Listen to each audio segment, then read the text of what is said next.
Bem-vindos de regresso ao Conversas à Quinta e hoje, inevitavelmente, vamos falar das eleições italianas.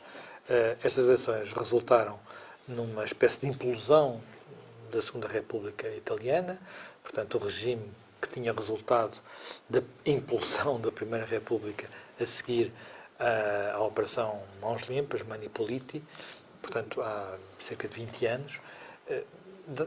Não é totalmente certo que esta irrupção dos novos partidos represente, de facto, uma mudança de regime, mas tudo indica que vá nesse sentido, uma vez que os partidos que, de alguma forma, encarnaram esta Segunda República, portanto, o Partido Democrático no centro-esquerda e a Força Itália no centro-direita, foram os grandes derrotados, perderam para duas forças que, sendo bastante diferentes na sua origem e até na sua fisionomia e na sua distribuição geográfica, já lá iremos, porque é um dos temas interessantes deste rosário eleitoral, são forças que, por um lado, partilham algum euroceticismo, por outro, situam-se em quadrantes políticos diferentes, a Liga, que é a herdeira da Liga Norte, com uma componente anti-imigração. O Movimento 5 Estrelas é mais difícil de definir, porque é um partido completamente original, criado a partir da figura de um ator, que tem agora um líder jovem, mais novo, talvez com uma linguagem mais moderada, mas cujo programa político não é muito claro, tendo agregando pessoas que vêm dos mais diferentes quadrantes políticos em Itália. Jaime Gama, a Itália ainda ficou mais ingovernável do que é habitual ser? Talvez tenha ficado igual a si própria, porque se analisar a história de Itália, o que aconteceu nestas eleições não é surpreendente, vem até dentro do padrão normal do país. É um país com muita diversidade regional, é um país com uma imensa criatividade política, porque é um país com imensa criatividade cultural e literária, e é um país em que a dramatização das opções e das tomadas de posição tem sempre que ser mediada por aquilo que depois é a sua resultante prática final. A própria construção da Itália, a unificação, a história de Itália entre as duas guerras, a história de Itália no pós-guerra, as voltas e viravoltas que a Itália tem levado, a aparição de correntes políticas e a sua desaparição, a aparição de lideranças e a sua desaparição, a balança dos poderes regionais, a própria dinâmica de intervenção pública dos atores. Se reparar, a imprensa italiana, que é uma imprensa, em alguns casos, de elevadíssima qualidade, nutre, alimenta uma vida política feita na base da seleção de frases de fino recorte literário e impacto político de subliminares que caracterizam a existência do grande teatro político que é a República Italiana. Portanto, o que aconteceu nestas eleições... Com fóruns televisivos permanentes. Sim. E se vir a Itália, nem mesmo Mussolini conseguiu unificar o fascismo, porque o fascismo mussoliniano é perpassado por várias correntes. Em Itália tem pequenos grupos culturais, pequenos grupos regionais, iniciativas políticas que se lançam e depois procuram integrar outros movimentos e disputar por negociação o seu lugar nesses movimentos.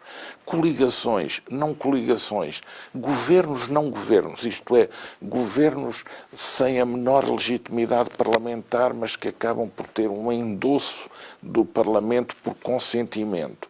O papel do Presidente, que estava... Sim, o papel do Presidente, que era uma figura recortada para não existir na Constituição italiana e que conquista a pulso o seu lugar graças à intervenção de protagonistas excepcionais da moderna retórica política com sedução. e com algum talento. E como Depois, característica, para ser presidente na Itália é quase preciso ter mais de 80 anos. sim, mas rejuvenescer. Porque esses presidentes, veja, o D'Amato, o Napolitano, esses presidentes conseguiram figurar um dinamismo extraordinário a partir da sua posição presidencial, o Cossiga. Sim, e este presidente atual, que até é oriundo da magistratura, portanto, não foram as primeiras gerações dos magistrados políticos que alcançaram lugares de grande relevo, mas foi uma segunda geração e com um protagonismo importante, como se vai vir a revelar nesta crise para a formação do governo.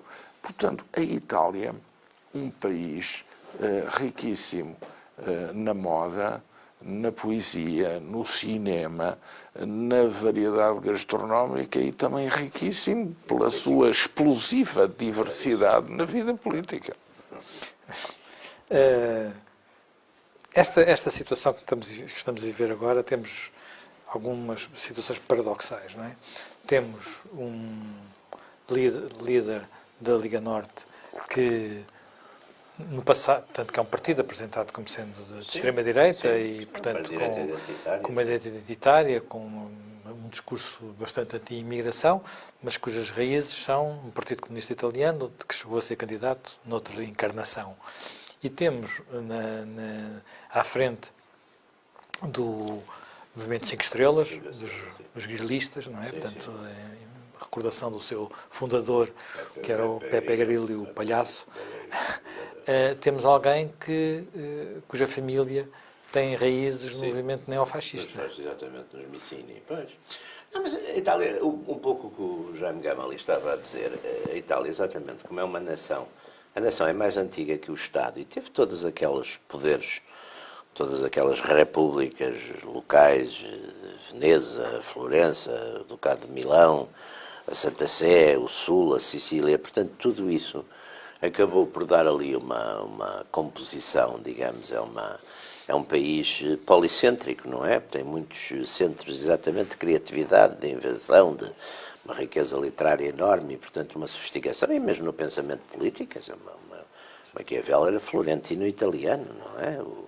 O Gramsci, o Mussolini, quer dizer, portanto, tem uma grande criatividade, é um país onde se inventa muito, teve um cinema riquíssimo, hoje está um bocadinho apagado, mas teve um cinema riquíssimo também, portanto tem esse lado, e tem a ópera, não é? Também não podemos esquecer que também tem a ópera, e portanto aliás, muita encenação. Muita encenação, aliás, os espetáculos sobre os discursos do Mussolini vistos hoje, quer dizer, há ali um sentido operático, não é? Portanto, há um sentido de exibição que hoje às vezes até parece um bocadinho ridículo, mas os coros de Verdi fizeram a unificação da Itália. Exatamente, tudo isso. Portanto, toda essa... E agora, estamos perante lá está, o aparecimento de novos partidos, também é uma coisa curiosa, na continuidade do regime. Quer dizer, no fundo, neste momento, a Itália está partida, digamos, em 3 blocos, chamamos assim, partidários, não é? Portanto, no fundo, o que resta da esquerda ou do centro-esquerda, do PDI, e força junta pequenos a partidos. A centro-direita, no fundo, com 37%, juntando exatamente a Liga, que também é um fenómeno muito curioso, porque a Liga surge como um movimento, digamos, separatista, não é? E também se converte num movimento, de certo modo, partido nacional e unitário, também é muito curioso. Agora, a Itália dissolveu a Liga. Exatamente. É também com uma mas mesmo assim há claramente uma divisão, quando nós olhamos para o mapa eleitoral, sim, há uma divisão norte-sul, há uma divisão norte-sul e depois com umas ilhas, não é? No centro, mas quer dizer, a gente vê, por exemplo, de facto, a domínio, por exemplo, da Liga e da Força Itália, etc., é para norte, essencialmente para norte de Roma, não é? O Cinque Stelle é o sul, não é? Onde chega a passar dos 40% em determinadas áreas, e depois o PDI, enfim, anda por ali com umas ilhas já à volta de Roma, noutros sítios, não um bocadinho cá em cima também em Milão, mas, portanto, há ali também uma nítida partilha. Agora, o que é que Eu acho que estamos também numa época, não é só a Itália, um bocadinho por toda a Europa, estamos numa época, Europa e nos Estados Unidos, estamos numa época mais de rejeição do que adesão, porque no fundo, mas são rejeições que depois não são compagináveis, nem convergem, porque no fundo, maioria, agora como é que se faz uma maioria? No fundo, estes 3 blocos, porque também não dá muito para ir buscar coisas soltas, portanto, os 3 blocos, é evidente que há, por exemplo, na rejeição da Europa, no euro, embora em graus diferentes, no euroceticismo, o 5 Stelle e a Liga poderiam perfeitamente entender-se, mas é um bocadinho aí, depois não há muito mais coisas em que se entendam, não é?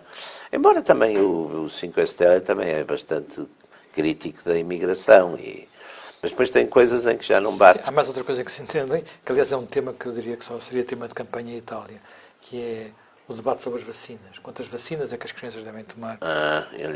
Sim. É um tema que... acho que atualmente são 10 vacinas obrigatórias e eles querem diminuí-las? Querem diminuir para 4. Espera. Para 4. Nós também, nós devemos ter já à volta disso. 10 obrigatórias. Sim, não sei se é 10, porque há várias que são tomadas... Nós nem andamos por isso, não é? As criancinhas, não sei dizer mas, portanto, tudo isso traz um pós-eleições que vai ser com certeza complexo.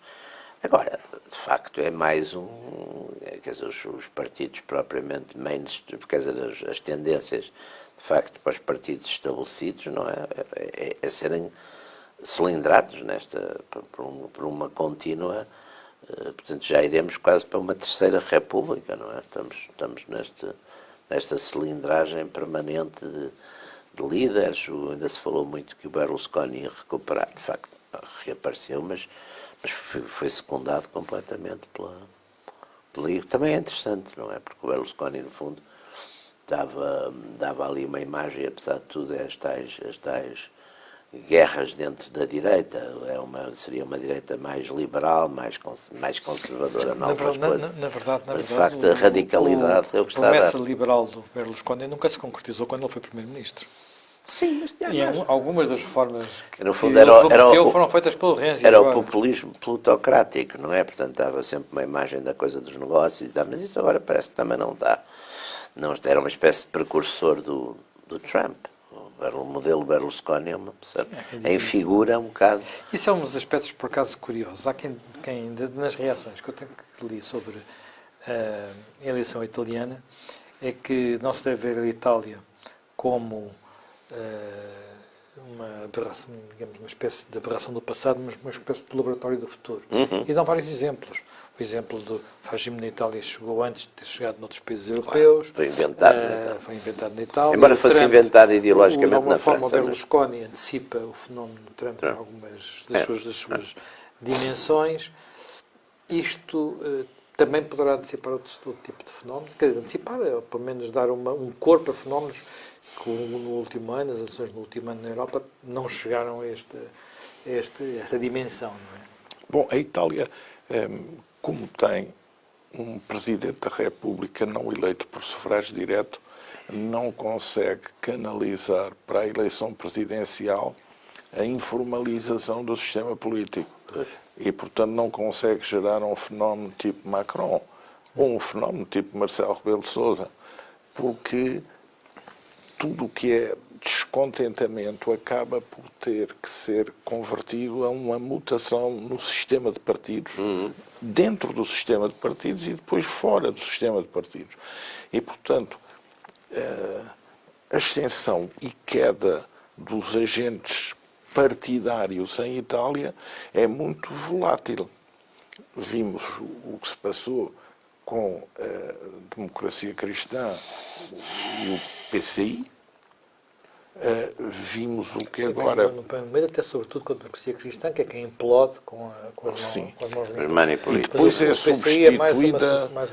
substituída pela passagem do PCI a PDI e com a ação justicialista sobre os casos de corrupção atingindo a democracia, o Partido Socialista de Craxi, e os casos de ligação à máfia atingindo a Democracia Cristã. Mas depois o resultado dessa ação expurgadora desse primeiro sistema pós-guerra é o aparecimento de Berlusconi, por um lado, e do PDI, onde desaparece o núcleo comunista inicial e há uma aliança com os ex-democratas cristãos, que aliás também é feita por Berlusconi, porque o primeiro Berlusconi vai buscar uma parte dos democratas cristãos e o PDI vai buscar uma parte de democratas cristãos. E é esse sistema que gera em alternância a Itália que agora viu esgotada a sua função enquanto sistema de alternância, porque apareceram novos atores. Novos atores que também não são inteiramente novos. Diz-se que são forças antissistema. Eu acho que são forças antissistema, mas o que mais as caracteriza e melhor as caracteriza é serem forças sem experiência governativa. Isto é, forças em que os seus intervenientes não prestaram provas governativas. E, portanto, são suscetíveis de gerar. Isso é o que acontece quando estas revoluções de classes políticas são novas. Aliás, veja-se as idades também dos protagonistas, que é bastante mais jovem neste caso. A Liga começou com Bossi por ser separatista, mas pode-se dizer hoje que a Liga também já é um fator da unificação da Itália. Exatamente. Destas eleições sai uma Itália não dividida em termos de split separatista. Claro. Posição completamente diferente da do Reino Unido e da de Espanha. Claro. E aí a eleição, ao menos, permite deglutir essa problemática. Mesmo a França com a Sardanha. Com a Córcega. Sicília, com a Córcega. Sicília e Sardanha não estão divididas. O Sul está politicamente dividido no voto. Tem a ver com as suas origens. A Sicília, que historicamente é talvez a região que mais facilmente podia separar-se, é tão pobre que depende tanto do resto da Itália que não tem vontade nenhuma de o fazer. Não é? E mesmo já estava ligada ao sul da Itália, nas duas Sicílias, precisamente, a agregar essa mancha geográfica. Mas isto para dizer que estes novos intervenientes são intervenientes que, no caso da Liga, progridem bem dentro da aliança feita por Berlusconi. Podia ter havido um outro protagonista, que era Fini, com a Aliança Nacional, mas não foi capaz. Fini podia ser o grande líder para suceder a Berlusconi. E acabou por não ser. Berlusconi também resiste. E para ele não foi com bons olhos que viu a emergência do novo líder da Liga, a ser o primeiro classificado na sua coligação. Tem alguns aspectos paradoxais, quer dizer, há uma campanha eleitoral em que o candidato primeiro-ministro é anunciado na véspera da ida às urnas, é um deputado que está em Bruxelas, que reage por Twitter, a dizer muito obrigado, sinto-me muito lisonjeado, e, portanto, quem faz campanha é alguém que não pode ser candidato, nem pode ser primeiro-ministro. Mas isso é feito porque a Liga tem um líder que pode ser candidato a primeiro-ministro e que, aliás, se constrói para esse figurino, sucedendo ao líder anterior. E o 5 Estrelas também fez uma operação de rotação de imagens, escolhendo um novo líder palatável como candidato a primeiro-ministro, aliás, montando uma operação que foi a de ir aparecer ou tentar aparecer no Quirinal, apresentando ao Presidente da República a equipe governativa. O Presidente da República não o recebeu e essa equipa governativa teve logo uma baixa porque um dos indigitados se demitiu antes de ter tomado posse. Mas, enfim, esse número produziu algum efeito. O movimento 5 Estrelas é um movimento interessante porque é um partido que explorou muito a dimensão dos blogs, criou networks mais modernos, conseguiu progredir bem, tem uma certa ambiguidade estrutural quanto à natureza do seu programa e os candidatos variam muito e são muito dissemelhantes consoante se apresentam neste ou naquele círculo, defendem coisas um pouco às vezes até contraditórias. Ao mesmo tempo que tem essa componente, por exemplo, formal anti-imigração, em Roma, por exemplo, muitos dos seus candidatos vêm daquilo que seríamos esquerda radical aqui. Portanto, sim. Desse ponto de vista, eles são uma força inovativa. E a caricatura do Beppe Grillo como palhaço, comediante, é, digamos, uma caricatura, mas não passa de uma caricatura. É um combate político denegridor, porque, na verdade, ele, que começou por querer entrar para o PDI, acabou por fazer uma força que tem mais de 30% dos votos e que agora também soube adaptar-se e ajustar-se. E que será indispensável na formação de qualquer solução.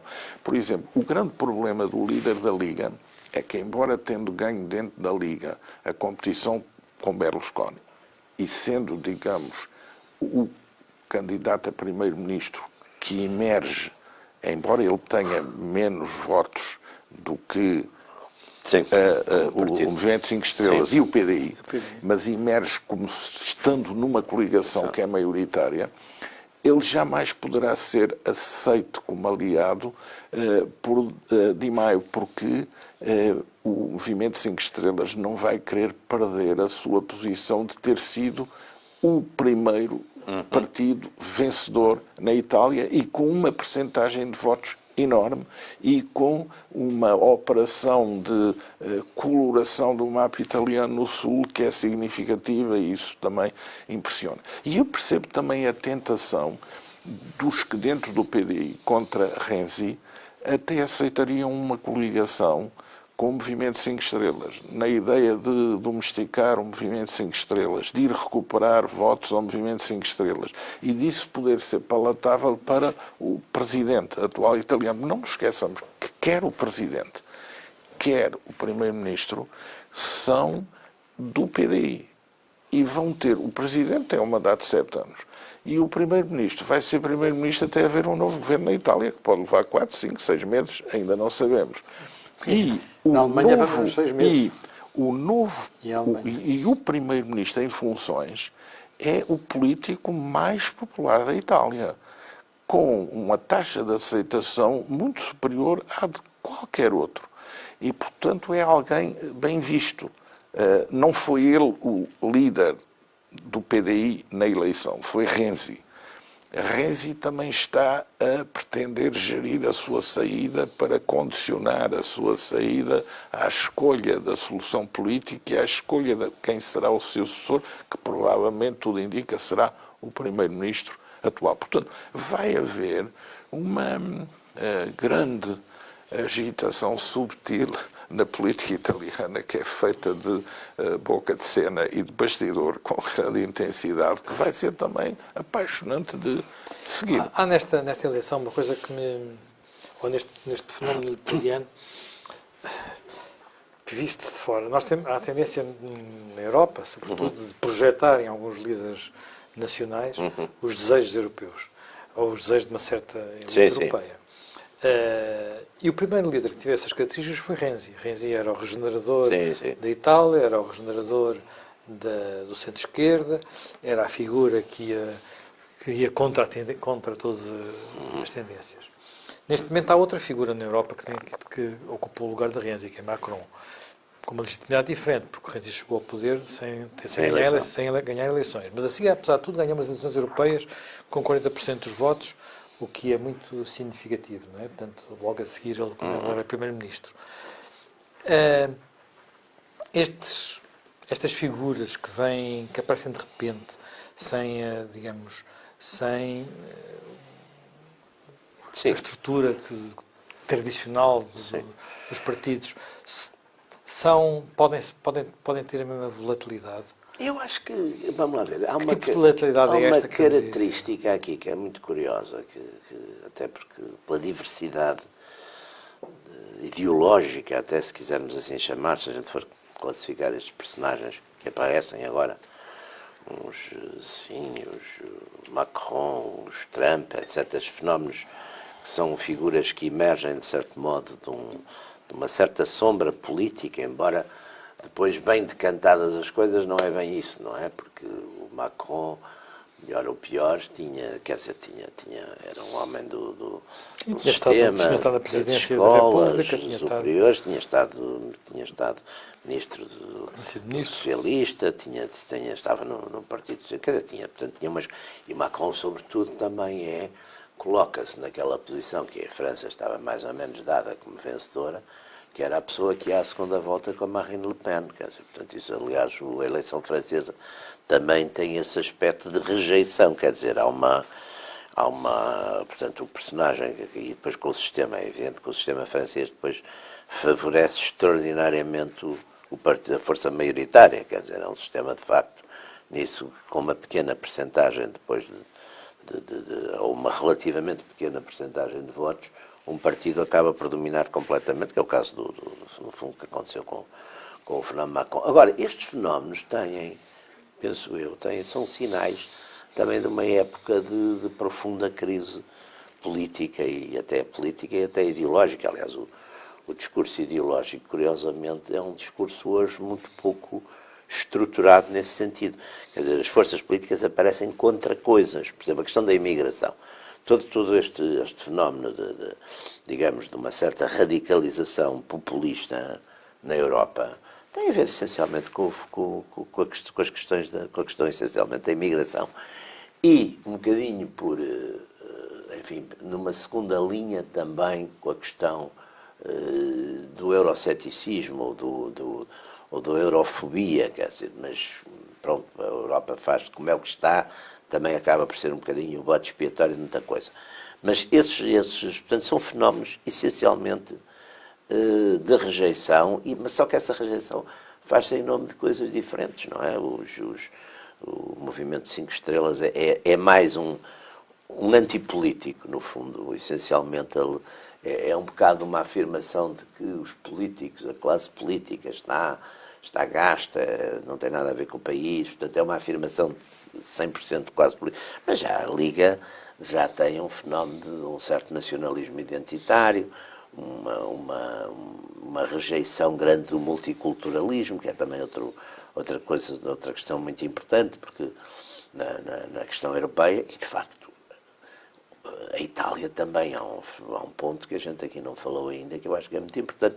A Itália tem sido um bocadinho, tem estado na linha da frente desta imigração descontrolada, não é? Chamemos-lhe assim. Esse era um ponto que eu gostava de... Tem estado na linha da frente, isso quer dizer, e portanto, enfim, a gente viajando em Itália tem um bocado essa noção, não é bem guetos, mas tem a noção que há de facto enfim, uns surtos de gente que veio da África, que veio do Norte da África, que veio da África subsaariana, também são muitos, e que aparece ali que não está de facto enquadrada já, que não sabemos se alguma vez vai ser enquadrada.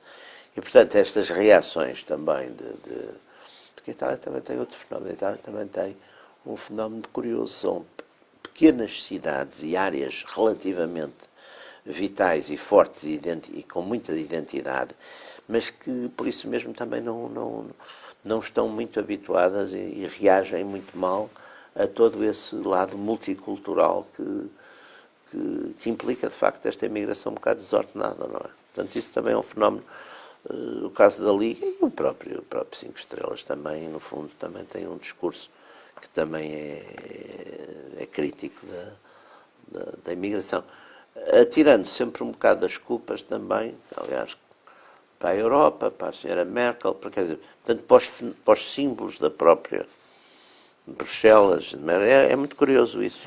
Mas esse aspecto, se nós pensarmos um bocadinho e se encontrarmos algum traço comum nesta turbulência europeia, encontramos a imigração como sendo um dos fatores que mais tem destabilizado as áreas. Sim, Salvini utilizou muito bem o ataque de Macerata, que numa primeira fase é usado contra ele para, ao defender-se, dar grande vivacidade à temática da imigração e fazer o link entre forças políticas italianas que não controlaram este fenómeno porque aplicaram as políticas europeias acriticamente em relação à questão da imigração. A noção de que a Itália está a ser invadida, de que a Itália está a ser descaracterizada, de que o fenómeno é imparável, de que não há medidas tomadas a sério e de que tudo isso é uma imposição europeia que como que manda desguarnecer a fronteira italiana porque é melhor que o problema esteja ali e não esteja noutros lados. Portanto, essa temática foi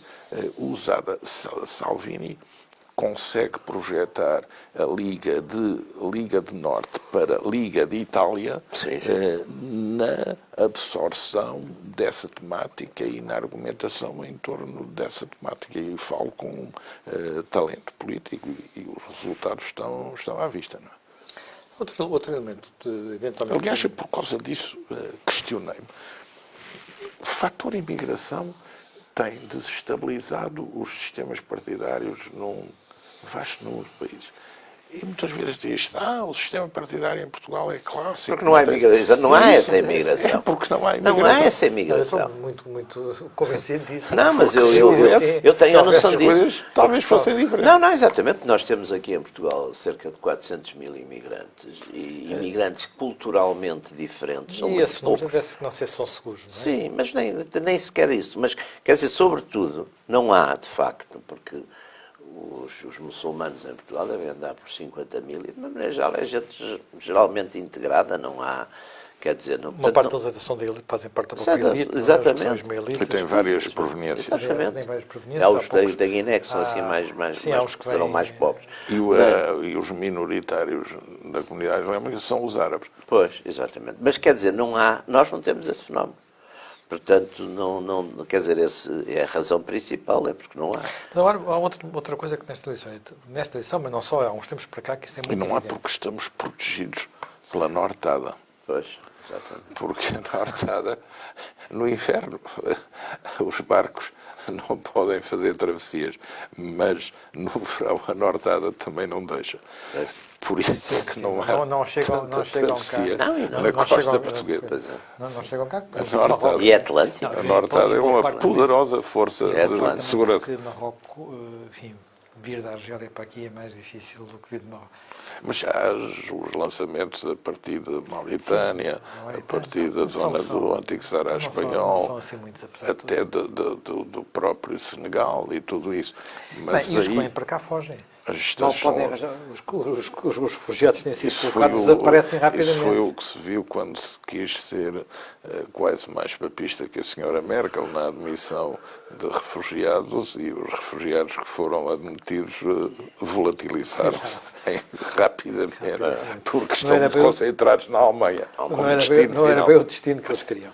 Mas há outro fator na eleição italiana. Durante muitos anos, a Igreja, por um lado, o Papa, por outro, era um elemento na política italiana, desde a democracia cristã.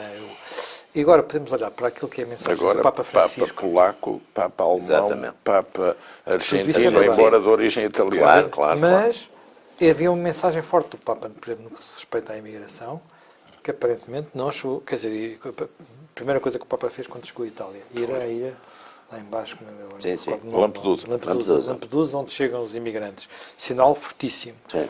Mas, Mas a Itália está muito descristianizada ou até descatolicizada nesse aspecto, não é? Roma eu, enfim, vivia com uma certa frequência. a Roma. catolicismo As igrejas, feliniano. as igrejas, sim, e é preciso ver que o nacionalismo italiano, e portanto a direita italiana foi sempre muito anti-Vaticano, porque era o grande obstáculo à unificação. É preciso ver isso. O Mussolini depois faz a concordata por razões de Estado, mas com uma grande... Portanto, toda esta regra, já os Missini, por exemplo, foram sempre muito anti-Roma, quer dizer, e depois a própria questão do próprio papel da Igreja na formação da democracia cristã também antagonizou a Igreja com as outras forças políticas, portanto, a influência. Eu não creio que hoje haja essa grande influência da Igreja, quer na política, quer na própria mensagem em relação à questão da imigração, porque não vejo que isso afete muito, não é? Nem a intervenção política hoje penso que é bastante mais débil, já não estamos no tempo daquelas figuras. Mas enfim, claro, tem mais intervenção cultural.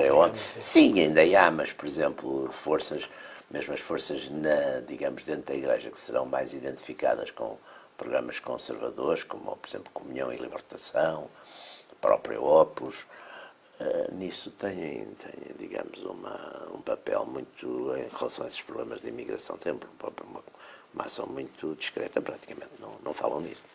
Agora, há uma coisa que me interroga também neste laboratório político italiano, que é o seguinte. Na verdade, A sociedade italiana tem inúmeras áreas onde o não funcionamento é paradigmático. Questões relacionadas com corrupção, a evasão fiscal, os privilégios da classe política, crime organizado, sociedades secretas, enfim, tudo isso. Bom, então, há a noção de que o sistema, lá cá está, é a emanação disso, protege isso e quer-se reformar e quer-se mudar. Mas depois também, quem inicia qualquer mudança na etapa seguinte é banido. Exatamente. E é posto em minoria e qualquer programa reformista acaba por ser torpedeado e não avança. Ou seja, será que estes votos de protesto antissistema significam o desejo de uma radicalidade de mudança? Ou será que são apenas a expressão de um protesto, mas depois, no final, tudo se volta a juntar no mesmo tipo de convivência? Será que há um desejo profundo de mudança?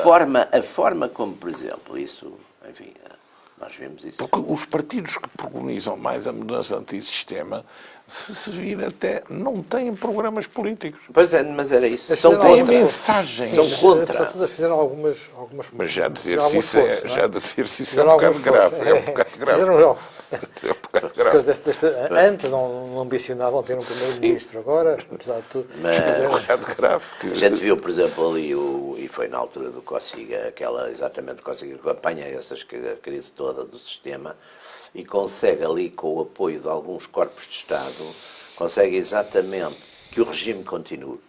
Quer dizer, normalmente quando há uma quebra de classe política, os regimes caem por qualquer razão, quer dizer, ou melhor, quando os regimes caem é que normalmente há quebras de classe política. E ali há de facto uma quebra na classe política. Eu não sei se essa quebra também é tão grande, porque há bocadinho estávamos aqui antes a falar daquela questão dos deputados passarem e mudarem. Quer dizer, seria interessante ver exatamente se esta gente que está agora o seu passado, não O que a é? gente está a falar A própria maneira há como- centenas de deputados que mudam durante uma legislatura de bancada, que é uma coisa também... exatamente. A própria enfim. forma como caiu o regime mussoliniano. Como Sim. cai? Cai primeiro pelo Partido Fascista que resolve retirar-lhe a confiança. Não, cai Depois naquela pelo noite do rei Grande que o manda Conselho, prender. exatamente. E o exército que muda de campo. Mas e cai- passa cai- do cai- campo aliados alemães Mas o ao Exército, campo o aliados exército foi americanos. sempre muito crítico, não é? Mas Mas ali, é sobretudo, é extraordinário. a queda do Grande Conselho, não é? Que eu sei que é Sim. aquela noite Sim. de julho, se não estou em erro, que é uma coisa fabulosa. Aquela mudança. Portanto, mesmo numa a coisa que nível era dos hierarcas, autoritária não é? e forte, Claro. o transformismo operou com uma velocidade considerável. Há ali uma conspiração de notáveis, no fundo, são 20 e tal pessoas, ou 30. Nós temos que considerar, enfim, que boa parte dos que entraram agora para o Parlamento e para o Senado, portanto, para a Câmara e para o Senado, o que eu julgo que o sistema do Senado mudou agora e, portanto, não é tão... É complicadíssimo. É mais proporcional É preciso do quase um curso do que era antes. específico Ele tem um para sistema... perceber. É só para ver, só vendo também do papel das eleições, do boletim de voto. Sim, sim, nós gigantesco. fica-se um pouco 40 partidos. quase assustado. Mas temos um Câmara, um Parlamento muito inexperiente, com muitos rostos novos, muita gente que nunca lá esteve antes. E, portanto, um dos cenários de facto possível é que passemos para um governo. Bom, que a não primeira batalha vai ser a eleição do Presidente da Câmara dos Exatamente. Deputados e do Senado, que é também Vai apaixonante. definir algumas. E Florentina. linhas, não é? Sim. Vai definir. Só Tinha que depois ser virá do Florentina. governo. Depois virá do governo. Porque a Itália, lá está. E a Itália tem sempre Itália aquela tem uma solução. experiência Não democrática tem governo. curiosa, ou pelo menos oligárquica, mas de certo modo democrática, que é exatamente a questão da gestão das cidades. Quer dizer, porque as cidades-Estado, no fundo, ao contrário dos reinos, não é? As cidades-Estado, no fundo, são experiências, de certo modo, antes da modernidade, mas são experiências já constitucionais e com algum elemento representativo. É evidente que são modelos oligárquicos, mas Veneza, Florença, há partidos. Quer dizer, a gente vê, por exemplo, nas histórias de Florença, quer do do Maquiavel, quer do Guicciardini, a gente vê que há ali umas famílias, os Pazzi, os Médicis, há ali uma certa luta, portanto, Eram mais clãs do que partidos. está bem, mas já forma, ao contrário, as cidades, exatamente como tem uma gestão, que é uma A gestão. política é congénita. Exatamente. Devido a alta taxa de participação eleitoral. Exatamente. Falava-se que a abstenção ia ser Não, elevada, não. mas tivemos, quer dizer, comparando com Portugal, temos uma taxa, Sim, uma taxa exatamente. fantástica, 75%, não é? Sim, sim. Altíssima. 75%. A última eleição em Portugal teve menos de 50%, a eleição presidencial. Mas isso, menos de 50%. E isso significa que há uma vivência política intensíssima ao nível local, regional, Uma nacional. das coisas muito curiosas é olhar para a capa dos jornais italianos. Sim, sim. A vivacidade dos A títulos. vivacidade dos títulos, a densidade política daquelas capas, as capas Com não, pequenas frases.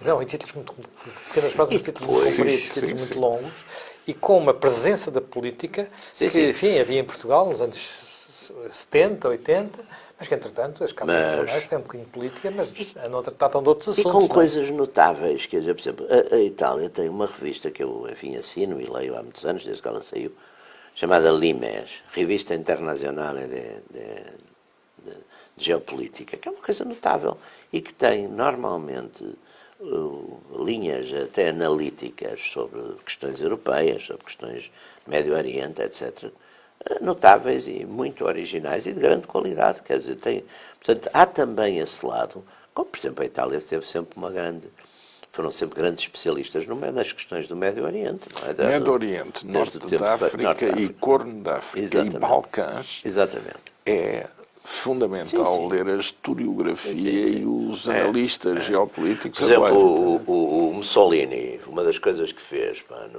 em Roma, nos anos 30, é que juntou numa coisa que era aliás, há um livro do Renzo de Felice sobre isso, chamado Il Fascismo e l'Oriente. Ele juntou ali grande parte daquelas classes do Egito, enfim, do Iraque, etc., aquelas linhas locais críticas dos ingleses e do Império Britânico. Ele conseguiu reunir ali essas élites todas. Aliás, os fundadores dos Irmãos Muçulmanos no Egito era grande admirador do Mussolini, o Hassan al-Banna. Portanto, essa influência italiana, e depois viu-se, por exemplo, a seguir à guerra com Mattei no petróleo, que era o primeiro homem que fura, digamos, a questão do domínio americano, não é? E aliás diz que é por isso que desaparece, não é? Como aquele filme do Francesco Rossi, não é? O caso Mattei. Mas quer dizer, há uma criatividade da Itália que nós às vezes, deixando-nos iludir um bocadinho por aquele lado da autocrítica, sobretudo do cinema italiano e dos cómicos e dos totós, etc. Olhamos para aquilo como uma...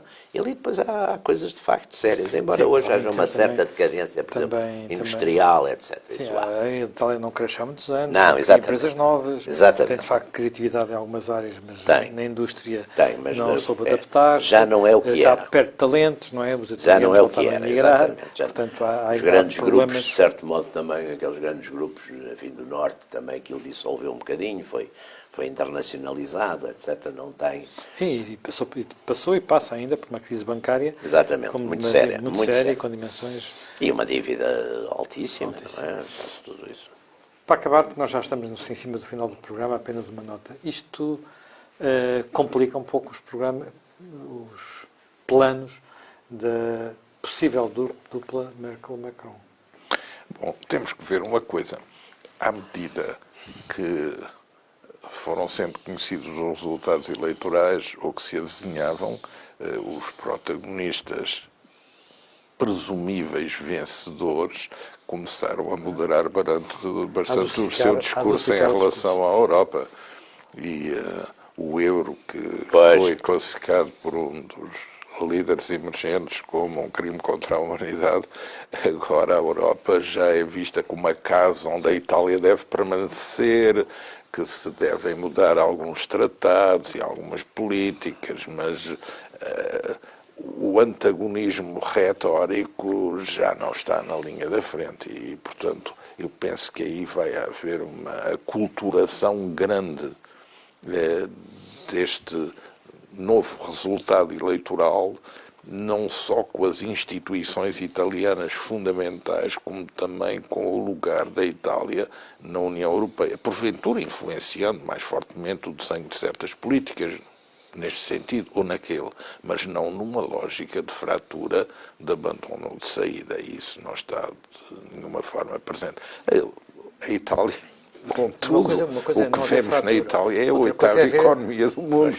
E, portanto, é um país enorme do ponto de vista geográfico, tem uma posição no Mediterrâneo, na Europa, e tem tido arte sempre de Mas sair bem. algumas digamos, das propostas ambiciosas de Macron têm que olhar também para aquela realidade, se calhar com mais cuidado, ou não? Sim, com certeza. Mas não nos esqueçamos de que, paradoxalmente também, os italianos, um pouco como os espanhóis, que são países de unidade nacional muito recente, também gostam de colocar a Europa como algo que em certos momentos pode fazer abrandar essas polaridades internas. Portanto, não são países estruturalmente anti-europeus porque precisam de um unificador.